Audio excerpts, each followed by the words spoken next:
All right, let's end the night with some videos that'll make you say wow. So first, winds in Istanbul were hitting as high as 40 miles an hour today. Whoa. Yeah, powerful enough to rip these trees out of the ground. Luckily, the falling trees managed to avoid those two cars. They weren't as lucky, obviously. And the people, I mean, look at people running.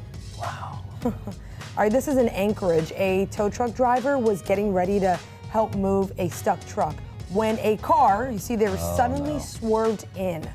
It missed a driver and an officer who was trying to help out as well. I can't imagine driving that fast. Wow. On a snowy road. I mean, we don't know how fast the car was going, but what a close call. Look You at didn't see that. it coming at all. Yeah. They just had temperatures in parts of Alaska at 60, I think it was 62 below zero. Some of the coldest that they've ever seen there. Gosh, how do you even, you have to get the car plugged in, I guess. Yeah, Right? absolutely. How else That'll you freeze turn- the block You're right done. there. Yeah, you're not going anywhere. Yeah.